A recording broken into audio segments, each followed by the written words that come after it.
Welcome to Trailblazers and Coffee, your podcast for elevating women in leadership, with your hosts, Dr. Christina Pecora and Dr. Abby Brown.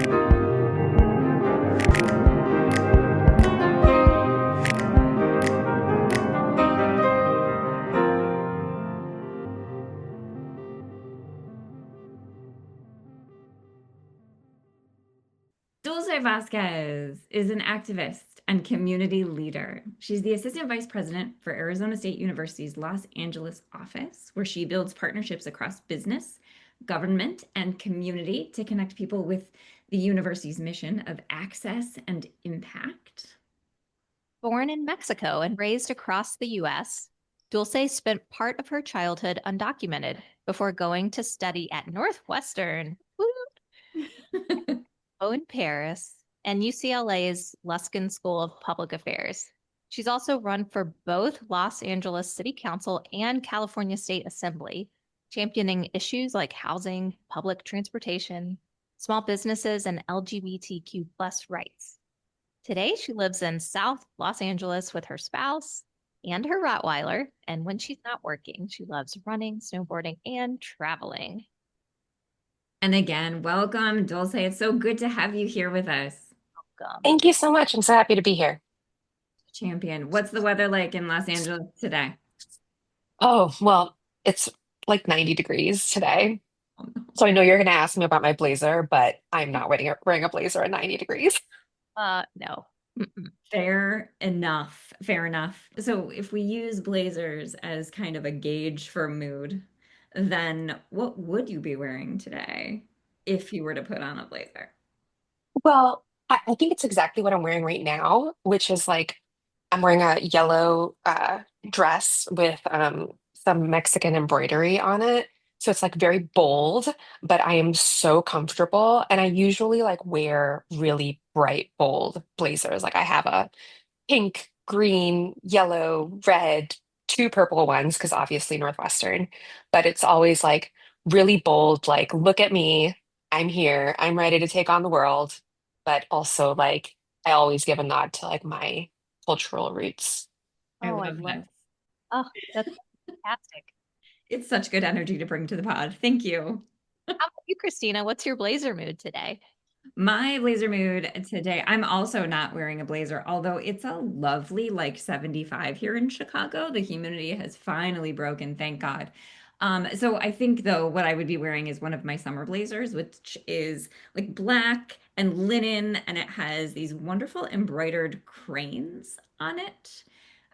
Just kind of a nod to, again, like I'm an interesting person who might have a lot to talk about today, I guess. How about you, Abby?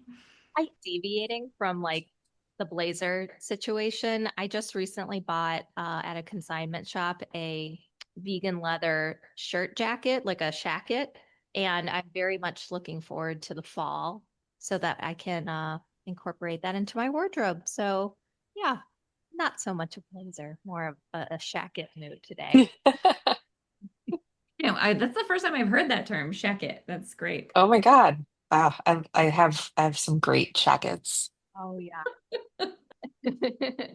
So, well, let's also move into the other part of our check-in. What's in your cup? So tell us, Dulce, what's in your cup today? I'm almost always drinking coffee, like coffee morning, coffee in the afternoon. Like I need a little treat. It's going to be coffee. I recently um, switched to mushroom coffee and Ooh. decaf coffee. So a couple years ago, I was diagnosed with ADHD. And apparently, like for ADHDers, a lot of us like caffeine actually like calms you down. Mhm. So I was like, well, if it's having this effect on me, why am I drinking so much of it? So I decided to, in the morning, switch to a mushroom coffee. And then, like, if I'm out and about, it's sort of like a coffee shop, I'll drink decaf now. But yeah, I run on coffee. How about you, Abby? Iced coffee with a caramel flavor. So, because I'm going to a Cubs game tonight with my co-host Christina, and I don't typically go out and do events, at 7:20 p.m. So need a little pick me up. How about you, Christina? Yeah, definitely. I will be caffeinating later. Right now, I have very sadly some noon NUUN sponsorships desired, please, in my cup as I try to rehydrate.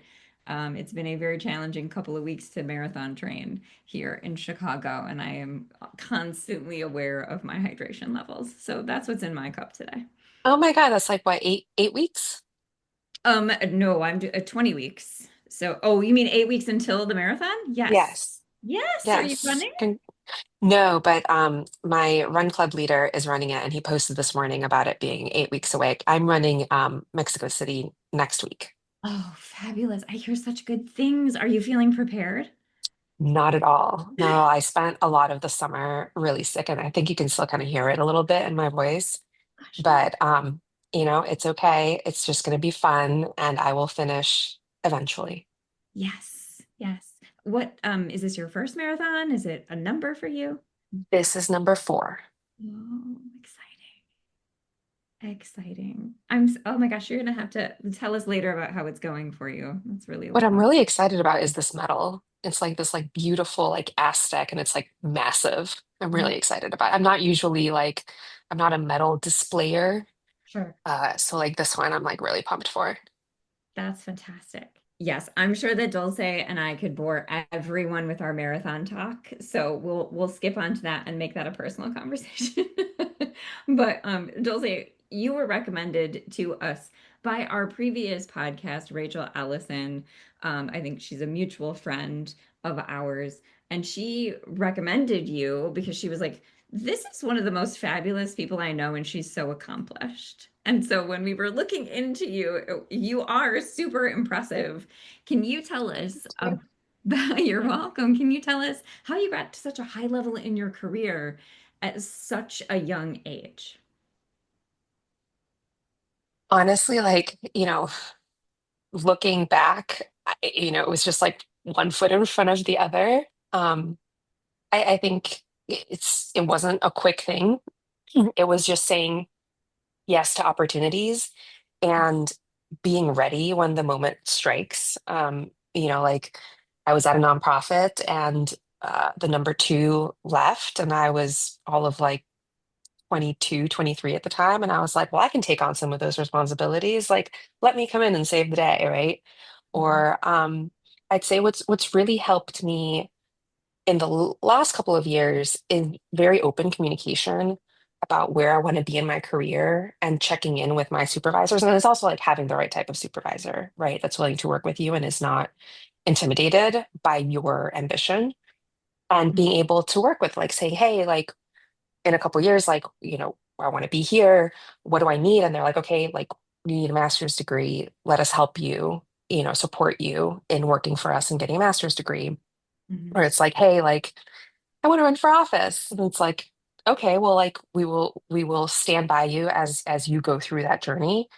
And then coming back from running for office, it's like, hey, I had all of these like great relationships that I've built. I'm bringing so much value back to my job. Like, can I use this, as a promotion, like as a stepping stone to take on more responsibility and bring this experience back to this role.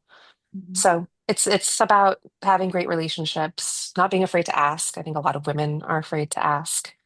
mhm. And also just like part of it is not settling, right? It's saying like, okay, I'm here, but like, how do I get to the next role? Yeah, the two pieces that I took from that, among many, is that you were given an opportunity and you didn't Mm. hesitate, just kind of jumped right in.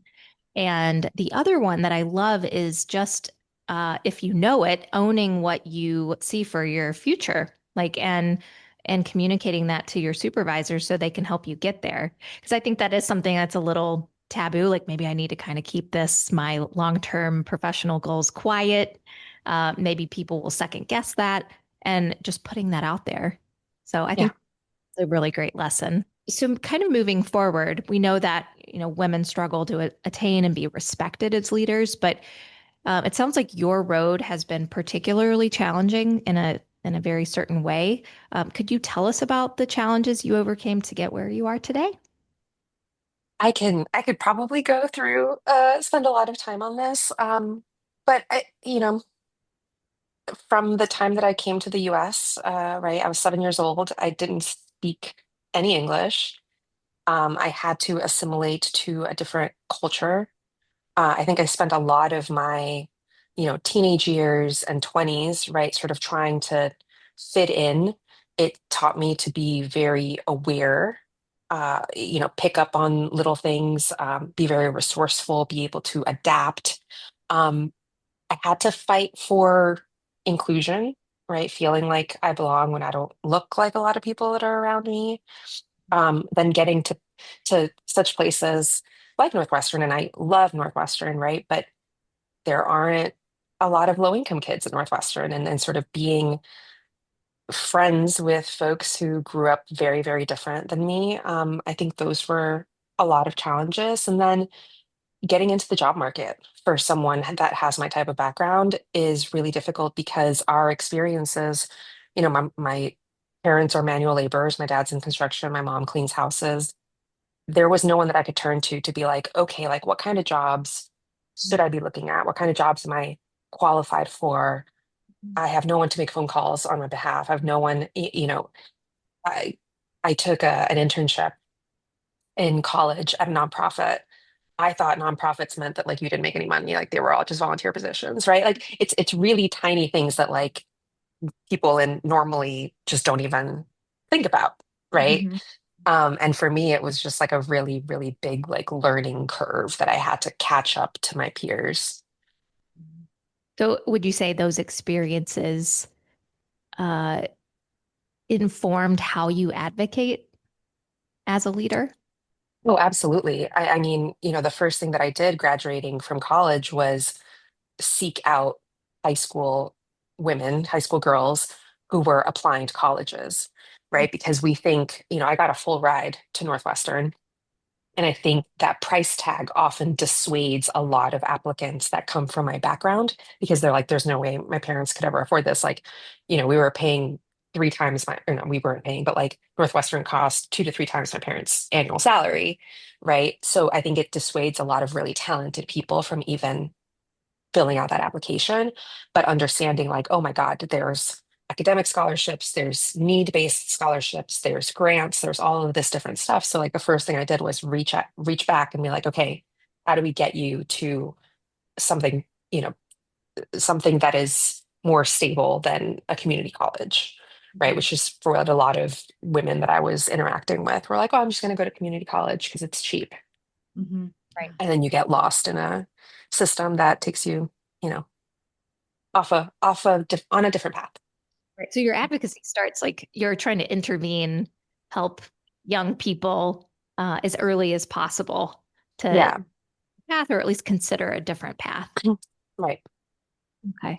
And so you also ran for public office twice, which is absolutely incredible. Takes so much courage. I'm sure. I imagine that it to be such a unique experience.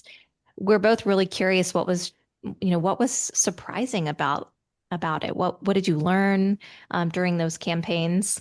Anything that was surprising to you? Both experiences, I'd say just, I kind of clump them into one because I ran one right after the other. But I think that 4 year span completely changed me. Mhm.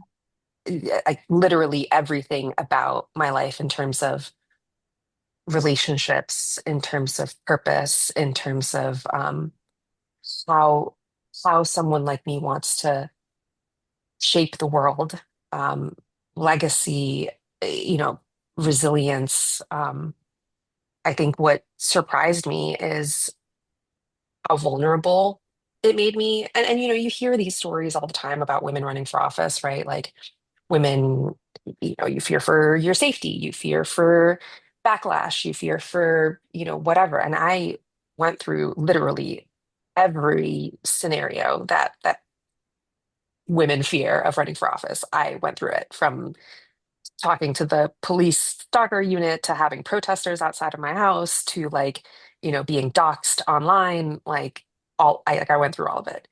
Um, but it really just like it deeply shaped me and how I view the world. And I would do it again. And often, I have phone calls all the time. I work with Run for Something, large organization encouraging people under 40 to run, started by a Northwestern grad. Um, I had a phone call yesterday, right, encouraging someone in Texas on how do you start? Like, who should you talk to? What do you do? Right. Definitely encourage people to run for office. Even with all of the things that I've gone through, there have been so many gratifying moments in that as well. It's so triggering, I guess, for me, or upsetting at least, to hear about how you have to confront fear to be a public servant. Can you talk more about that and why you would do it again?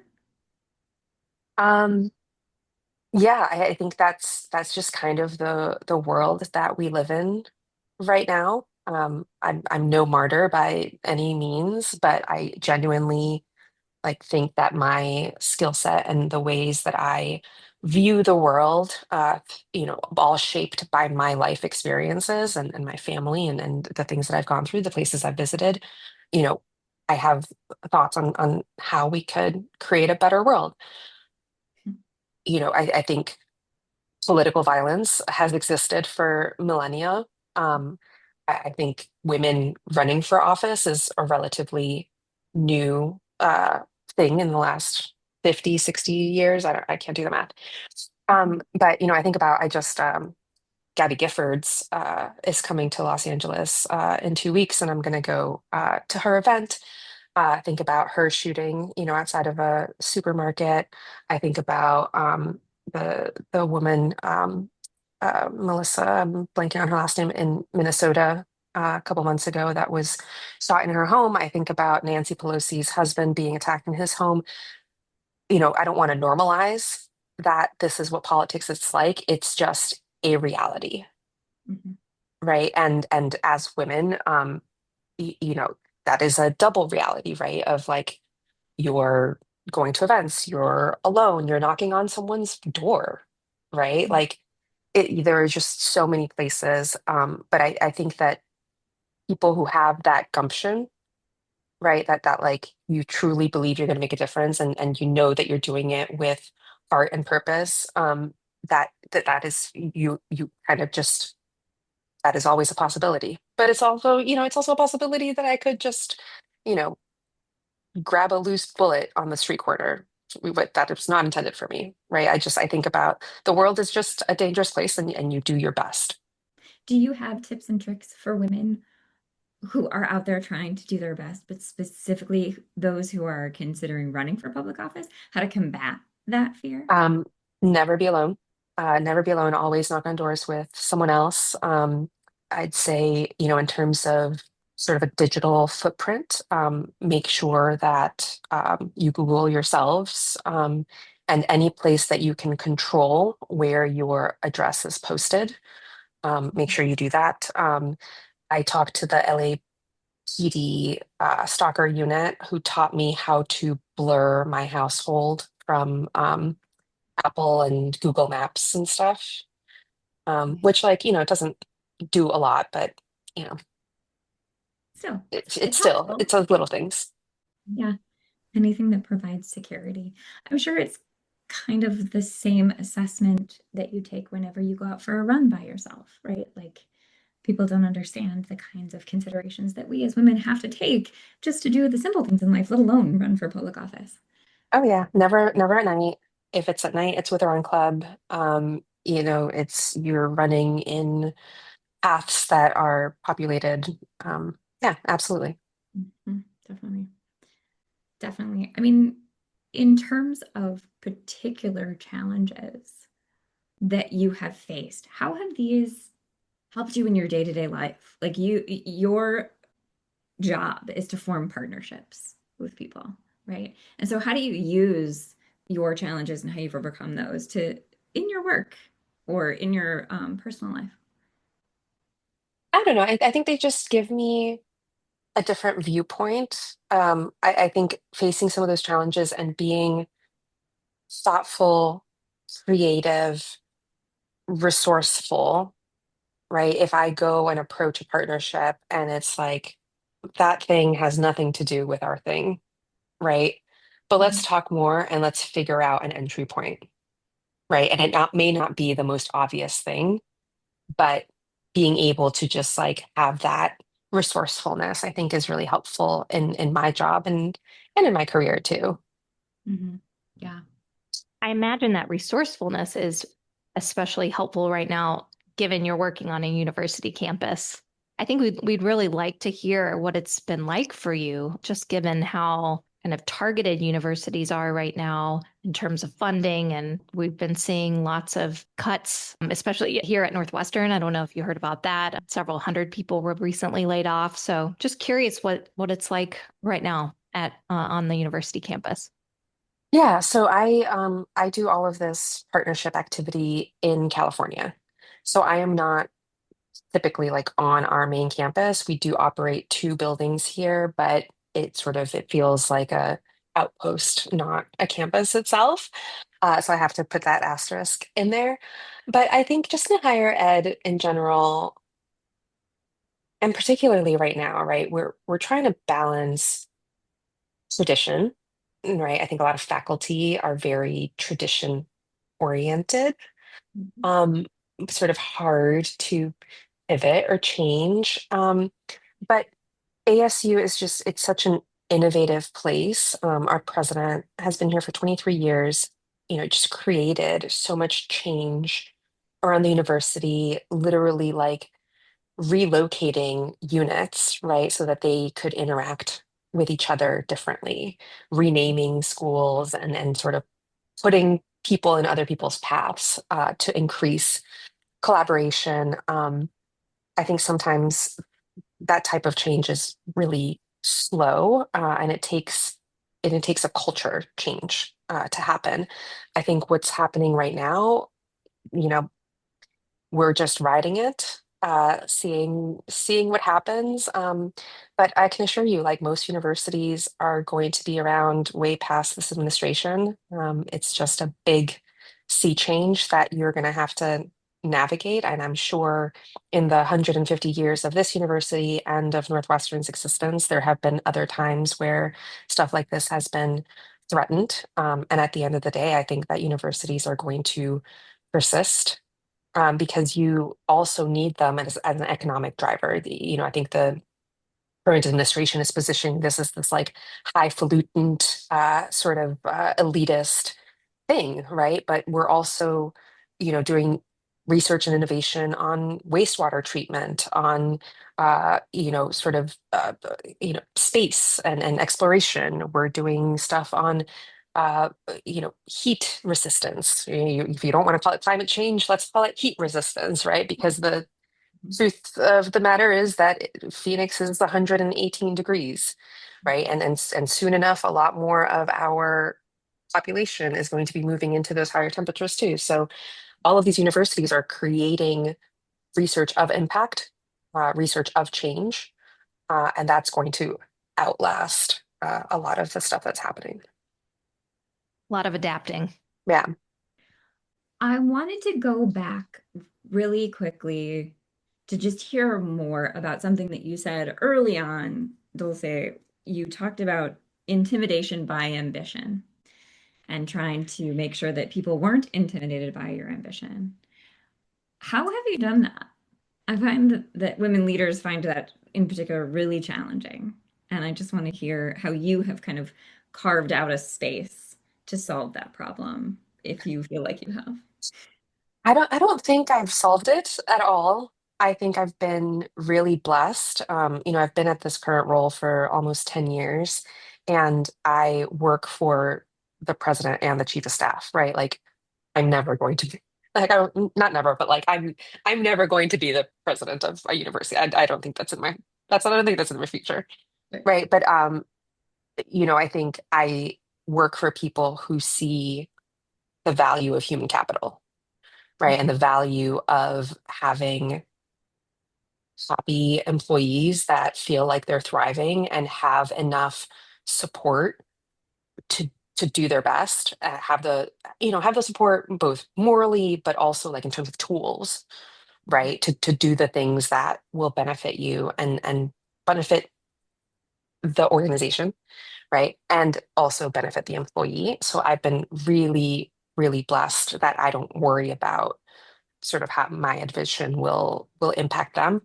I do worry how my ambition impacts colleagues, Mhm. right? I'm very attuned to like sensitivities because I'm often, it's changing now that I'm getting older, but like when I first started, I was often the youngest person in the room, the only woman in the room, the only person of color in the room, right? So as I'm like moving on up, everyone's like, who is this chick? Right? Like, who do you think you are? Um, so I think, you just you have to manage other other people around you too. Yeah. And that I think that's obviously very difficult too. I think when it comes to running for office, right? I'm not someone who worked in politics. Mhm. I am not someone who was a staffer, not someone who like worked in elected office. So me coming out of left field, working in education and being like, I'm gonna run for city council, 35, which is not young. Everyone's like, who does she think she is that she thinks she can do this? Mhm. Right? And it was labeled as ambition, right? She just wants to be an elected official. It's like, who in their right mind wants to make less money and work twice as hard? Right. It's laughable. It's laughable. But you know, you're like, okay, like I'm gonna keep doing what I'm doing. Yeah. Just Mhm. show them that you can do it and that you have the credibility to do it, right? You have the Yeah. credentials, but also the integrity. It does sound like managing others' sensitivities is a particular strength of yours. I am probably ADHD, like autistic ADHD. Mm. So like very attuned to like energy and like very small movements and in people. Yeah. Yeah.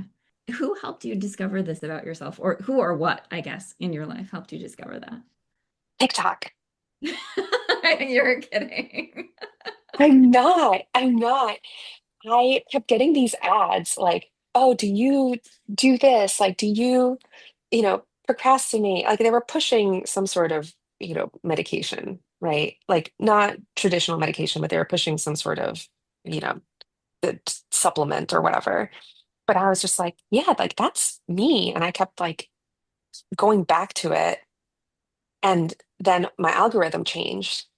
And then I kept getting a lot of content from either psychologists, psychiatrists, or like ADHD content creators, Wild. right? About specific, very specific things that I'm like, I thought that was my quirk. And it Mm, turns out like my whole personality, which I thought was just quirky, was like these very specific ADHD or ADHD traits. mhm, And finally, after the first campaign, I had a really hard time sort of readjusting. mm, Um, and it turns out that like ADHDers, unless you have like a very like some of us thrive in school because it's like very regimented, right? You have the things that you're doing. sure, sure, Um, sure. and now sort of like after a campaign where I was like very scheduled from like 7 a.m. to 11 p.m. at night, I'm in chaos. So I sought professional help. Mhm. And that's when I got diagnosed. And I've been on and off on medication trying to figure out what is helpful. But yeah, in old age I found out. And then there's happens a lot to women. Yes, yes, yes, yes, definitely. I certainly have had. I'm sure, Abby, you have had a bunch of people come lately through similar circumstances, actually, and being mindful of different mental health things because of things like TikTok. It's a Oh, yes. Yeah, it's a crazy world we live in these days. I'm glad that you found your thing. Do you feel like it's helping you? Absolutely. If nothing else than like putting a name to it and being kinder to myself. Mhm. When these things that I considered flaws for my entire life, right, where I would procrastinate, Mhm.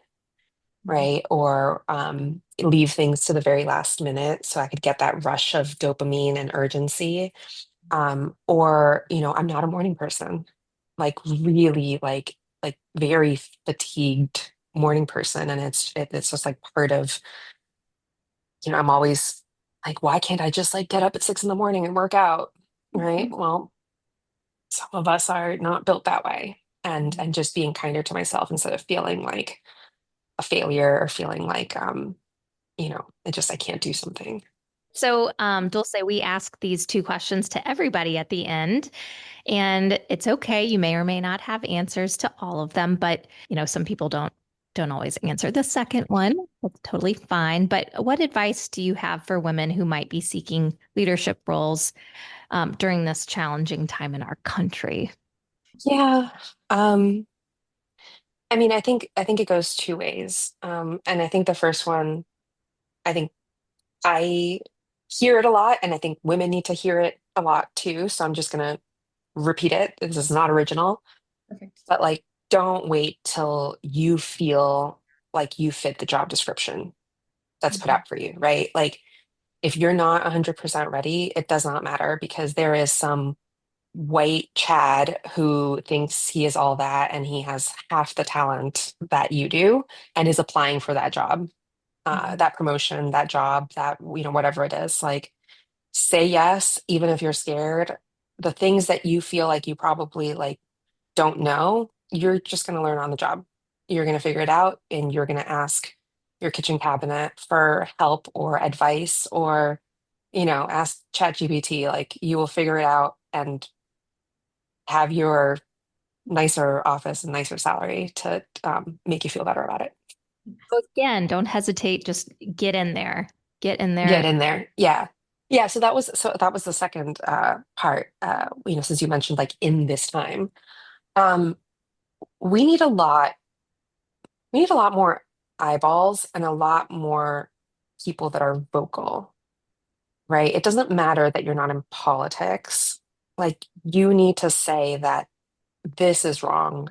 This is, not representative of your values. This is like, whether it's at dinner tables, whether that's on panels, on podcasts, at your school board meetings, with your girlfriends, Mhm. right? Like, this is not the time to be like, oh, well, like, we don't really talk about politics because, like, I think they voted for the other guy. Like, no, Mhm. like, there are things that are happening in our country, in our democracy, that this is not the time to be silent about any of this stuff. There are literally people being snatched off the streets of Los Angeles by unmarked vans, like, literally, like, they rented a Penske van to like shove people in it. This is, if you have any remote history lessons of what happened in 1940s Germany and Poland, like, Mhm. this is it. Like, the people being just taken off the street. So, like, not the time to be quiet. We have a massive election that will decide the House next year. So get involved. You can literally make buttons, make phone calls. There are so many ways to be involved. And there are so many people running for things that you don't even think about, right? There's school boards, there's water boards, there's, commissions on this and commissions on, whatever. There's, you know, uh, justices of the peace, right? There, in some places you elect your judges, which I think is like the most asinine thing ever. Like, that's really where should be qualified. But no, people could just get elected to be a judge. So get involved, get engaged, pay attention, be vocal. These are really, really great recommendations. The other question that we have is, what question did you want to be asked that maybe we didn't ask you today, or anything that you'd like to say that you didn't get a chance to say? I don't know. I feel like the conversation went a little like sad and negative, talking about stalkers and, violence and running for office. So maybe like, what brings me joy? How do I get through all of this? Yes. Well, there is one that I missed asking because I felt like we started with the marathon, but you've not only run for public office, but you're a runner. Like you said, you're a Yeah. snowboarder, you're a traveler. I'm sure that you bring some of these passions into how you lead. And so, like, what parts of your life do bring you joy, and how do you bring that into your leadership? Well, I feel like running is kind of like a metaphor for life. Hmm.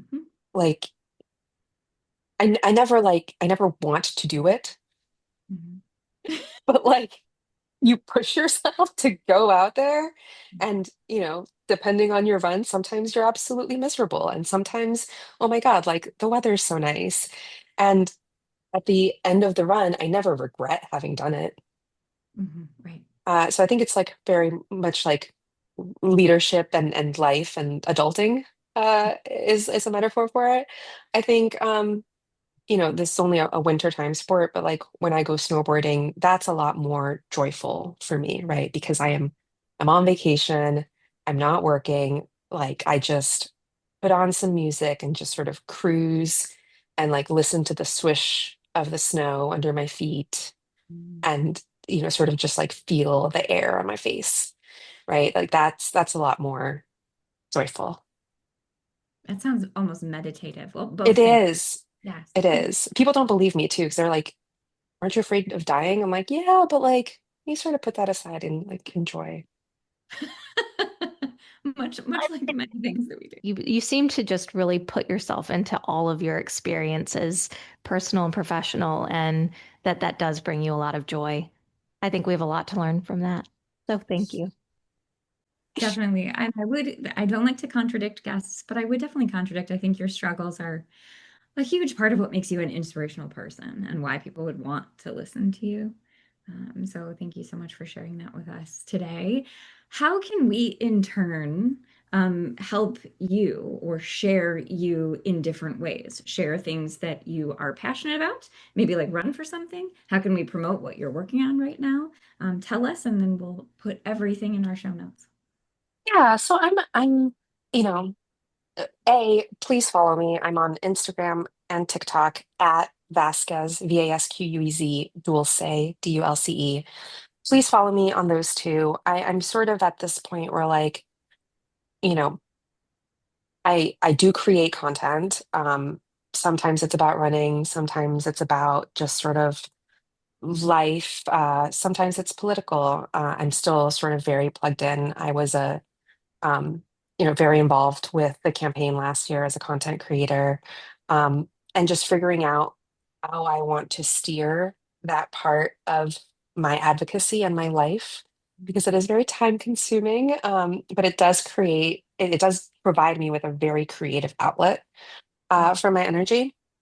So I'd say that's probably the best way. I was recently on Radio Abundance, which is sort of a podcast that came out of the YIMBY Democrats movement. So YIMBY, Yes in My Backyard, a bunch of people that are really interested in upzoning and building more housing to really as a way to A, house more people, but B, also lower costs of housing in major metropolitan areas.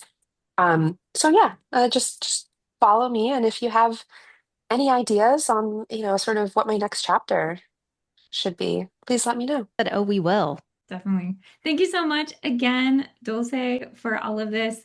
We love your energy and your spirit and your overcoming of challenges. And we're just so happy to have had this conversation with you. I'm so happy to be here. Thank you so much for the opportunity. Hi, listeners. Christina here. There's an old saying, believe only half of what you read and none of what you hear. And I've been channeling that recently. I was reading an article the other day that I wanted to talk about with you guys. It was on women leaders who play sports when they are growing up, and how that influences their life choices, but also their leadership styles. And the article had a lot of good info and statistics. I mean, did you know that 94% of women in C-suites played sports when they were kids? I didn't either. And we'll get to that stuff later. But I noticed at the end of the article that it was written in 2020. And it had popped up in my news feed as if it were very recent, as in published in maybe January 25 or December 24. So I realized that 5 years ago is not as recent as I wanted, and I need more time to go and look up more recent statistics before I share them with you. But it did get me thinking, and therefore I'm changing my message. Just a reminder to not count on your feeds to provide you with up-to-the-minute information. First, look for the date on what you're reading. If you can't find one, that information is suspect. Second, are there links or references or any kind of resources included in the article? Having reference points usually means you can double check the stats or info in the article, and that's always a good thing. Third, evaluate if the article sounds like an opinion or is labeled an opinion piece. Recognize what you're reading as opinion from fact.